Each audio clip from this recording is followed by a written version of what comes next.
नमस्कार, मी प्राची महेश. सतत आजूबाजूला चालत असणाऱ्या पूजा अर्चना, हवन आणि भजनाचा स्वर कानावर पडण्याने आपल्या मनाला शांती समाधान लाभतंय हे नक्की. नवरात्र सुरू झालं म्हणताना ते आता अर्ध्या रस्त्याच्या प्रवासापर्यंत पोचले. आजची ही 5वी माळ देवीला अर्पण करताना हा सर्व उत्साह, गजबजाटाचा रंगीबरंगी माहोल मनाला प्रसन्नता देतोय. हिंदू धर्मातील प्रथांनुसार मूर्तीपूजेला अनन्यसाधारण महत्त्व आहे. तेच आपण आपल्या निरनिराळ्या देवदेवतांच्या रूपात करत असतो. इथे या पूजा अर्चना आराधनेद्वारे आस्तिक नास्तिक, श्रद्धा अंधश्रद्धा या खोलात न जाता एक निश्चितच जाणवतं की जेव्हा कुणीही एका ठिकाणी मन एकाग्र करत जपजाप्य नामस्मरण करतं तेव्हा त्यातून निर्माण होणारी सकारात्मक ऊर्जा आपल्या मनाबरोबरच आजूबाजूचं वातावरण देखील शुद्ध पवित्र करतं. हाच मार्ग मग पुढे द्वैताकडून अद्वैताकडे पोचतो यात दुमत नसावं. म्हणजे आपल्या मनाचं आत्मिक आध्यात्मिक उन्नयन होण्यासाठी जप पूजा मग ती कोणत्याही देवदेवताची असो सहजपणे प्रभावित करते. आज ज्या देवी रूपाचा आलेख मी मांडते ती म्हणजे महाराष्ट्रातील देवी हिंगळा माता. हिचं एक मंदिर कोल्हापूर येथे असून ते जिल्ह्यातील एक प्रसिद्ध शक्तिपीठ मानलं जातं. शक्तिपीठ हा उल्लेख अशासाठी की जेव्हा सतीच्या शरीराचे तुकडे झाले तेव्हा त्यातील तिचा एक एक अवयव वाटेतील निरनिराळ्या ठिकाणी पडला आणि तिचं ते स्थान एक चेतना ऊर्जेने भरलेलं असल्याने शक्तिपीठ मानलं जातं. या ठिकाणी देवी सतीचं शिर डोकं हे हिंगलाज मातेच्या परिसरात आहे.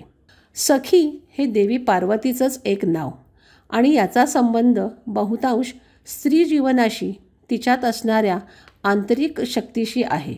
कारण ही देवी सृजनाची शक्ती असणारी, मग हे सृजन सृष्टीतील सजीव निर्मितीच्या बाबतीत किंवा स्त्रीच्या सृजनशीलतेसाठी अशा अर्थाने ज्ञात आहे.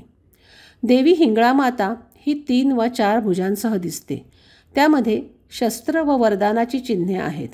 या देवीच्या सौंदर्यामुळे शक्तीमुळे व हातातील ढाल तलवार आणि आशीर्वाद देणारा हात यातून तिच्या दिव्यत्वाची प्रचिती येते. देवी आराधनेने मानसिक शांती मिळते जी संकटसमयी लढण्याचं योग्य मार्ग काढण्याचं बळ देते अशी धारणा आहे. खरं तर देवरूपाची आराधना मंत्र उच्चारण हे शक्ती सामर्थ्य आपल्याकडे आकृष्ट होण्यासाठी आपल्यात सामावून घेण्यासाठीचा सुयोग्य मार्ग आहे. याचाच अर्थ सकारात्मकतेमुळे मनाची निर्णय क्षमता स्वास्थ्य या गोष्टीतून कार्यसिद्धी होते असा भक्तांमध्ये विश्वास निर्माण होतो.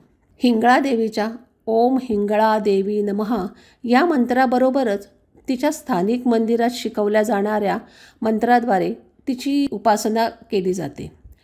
देवीच्या प्रत्येकच रूपासाठी केले जाणारे पूजापाठ हे भाविक साधक यांना संरक्षण कवच किंवा चिलखत या रूपात फायदा देतं.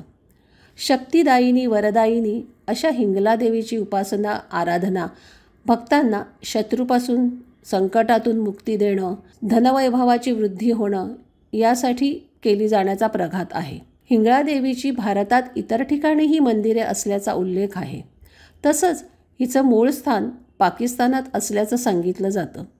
हे ठिकाण नानी हज किंवा नानी मदार या नावाने ओळखलं जातं व ते हिंदू मुस्लिम दोन्ही समाजासाठी पवित्र स्थळ आहे.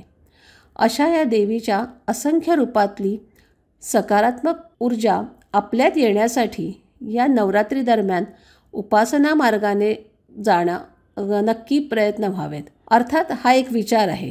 या देवी सर्वभूतेषु मातृरूपेण संस्थिता नमस्तस्यै नमस्तस्यै नमस्तस्यै नमो नमः या मंत्र उच्चारणासह देवीच्या सृजनशील रूपाला नमन करून मी आज इथेच थांबते. धन्यवाद.